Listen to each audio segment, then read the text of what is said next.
was raised in San Luis Obispo County and have lived here for almost 40 years. In this video, I'm going to share with you from a local's perspective the real pros and cons of living on the Central Coast of California. I'll talk about what everyday life is actually like here, what makes this area a great place to live, and what might make you decide if it isn't for you. We'll look at weather, housing costs, jobs, safety, schools, transportation, lifestyle, and access to medical care. This is part of a series that I'm creating as a relocation guide for people who are thinking about moving or retiring on the California Central Coast. I am not a realtor and I'm not selling anything. I simply want to share what I've observed from living here long term so you can decide whether this area might be ready for you. Let's start with one of the biggest reasons people move here, the weather. So the pros are the weather is one of the biggest advantages of living on the Central Coast. We rarely get much rain and we don't experience the extreme weather changes that you see in many other parts of the country. In the winter, some inland areas can get down to freezing for a few days, but you can also have an 80 degrees Christmas. The weather varies quite a bit depending on where you live. San Luis Obispo and Arroyo Grande generally have some of the nicest weather, while the beaches tend to have comfortable temperatures throughout the year. So the downside is that the weather can be very different depending on your location. If you live in the inland around Paso Robles, Atascadero, or Santa Margarita, summers can get extremely hot, sometimes reaching well over 100 degrees. On the coast, the opposite can be true. Places like Morro Bay, Los Osos, and Avila Beach can experience quite a bit of fog, especially during certain parts of the year. So some people love the fog and cooler temperatures, and others get tired of it and drive inland looking for sunshine. So when you're choosing to live here, don't just look at SLO County as one climate. Your specific community makes a big difference. Housing is probably one of the biggest challenges of living here. The pros are that there are more options than you might expect if you're willing to be a little flexible. For retirees or people living on a tighter budget, you can find options such as mobile homes, studio apartments, room rentals, and smaller homes. And if you're raising a family and don't need to live directly on the coast, inland communities such as Paso Robles, Atascadero, and San Miguel can offer more housing options. Now, the biggest problem isn't necessarily that there is no housing, it's that affordable housing can be difficult to find. If your dream is a 3-bedroom, 2-bath home in San Luis Obispo or a home right near the beach, you're likely looking at a very high price. There also aren't unlimited opportunities for new housing developments, so supply can be a challenge. This is one of the areas where you really need to decide what matters most to you: location, size, price, or proximity to the coast. The job market is another area where both our advantages and disadvantages exist. So the pros is that there are plenty of jobs connected to agriculture, hospitality, tourism, healthcare, education, and other industries that support the local economy. The Central Coast has a strong tourism industry, and communities throughout the county have businesses that serve both residents and visitors. But if you're looking for a very large variety of high-paying jobs across many different industries, you'll have fewer options than you would in a major metropolitan area. And this is especially important if you're relocating here for work. Remote work can make living here much easier because you can take advantage of the Central Coast lifestyle without being limited to the local job market.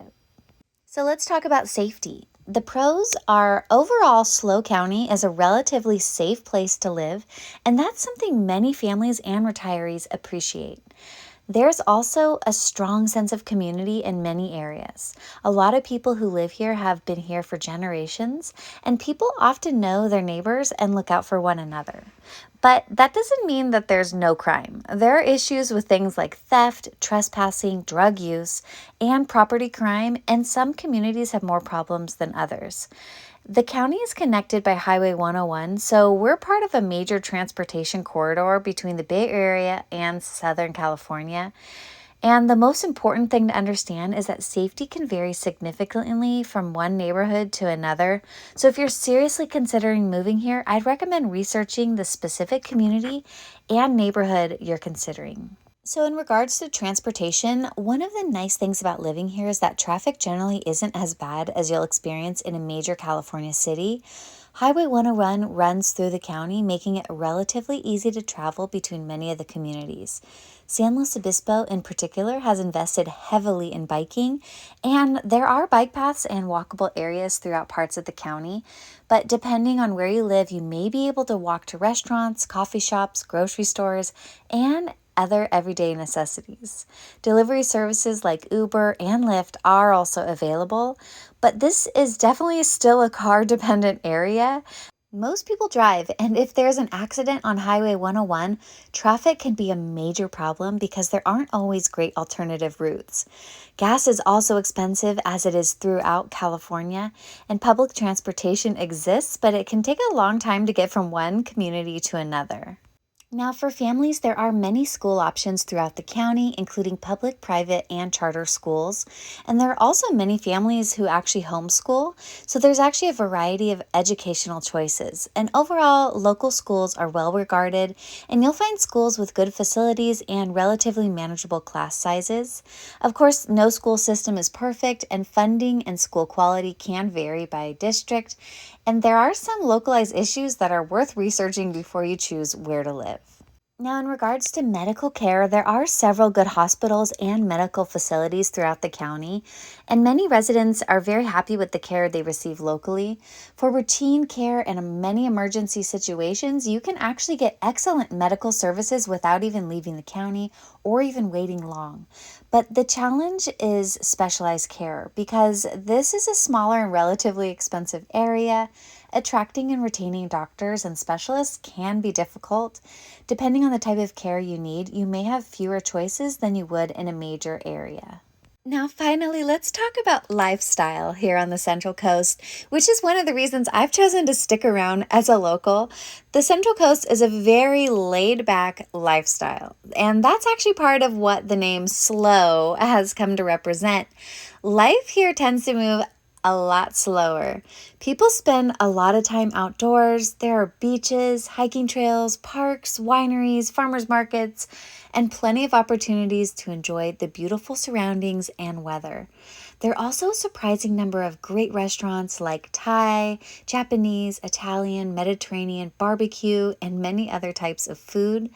Farmers markets are a big part of the local culture, and you'll find one somewhere in the county on many days of the week. It's also a very family-oriented area, and there is a large retirement population, so both families and retirees can find communities that fit their lifestyle. And unlike some seasonal destinations, most of the area doesn't completely shut down during the winter. People live here year-round, so everyday life continues throughout the year. Now, that slower lifestyle can also be a disadvantage. And I want to warn you, okay? If you want nightlife, lots of concerts, major shopping centers, and extensive public transportation, or a huge variety of arts and entertainments, you're going to find pretty limited options here. Many restaurants close relatively early, and in some communities become very quiet after dark. Some areas don't have sidewalks or even street lights. So that's part of the appeal for people who want a quieter lifestyle. But it can be frustrating if you're coming from a large city and expect everything to be open and accessible late at night.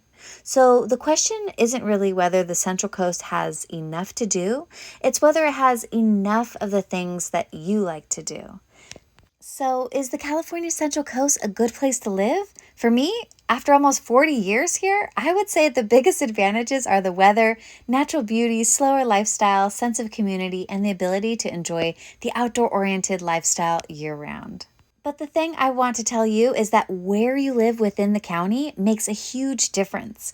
So that's why I'm working on a series of videos highlighting each area in our awesome county and kind of explaining who I think each area is best suited for relocation.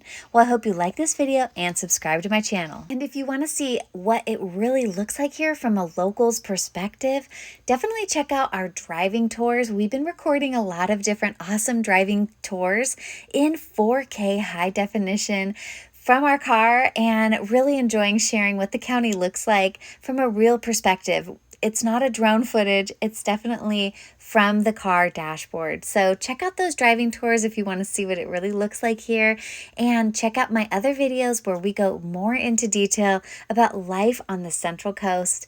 Well, I hope that you found this video helpful. If you did, please share a comment below. I want to hear from you where you're thinking of relocating or if you're just perusing around. See you then.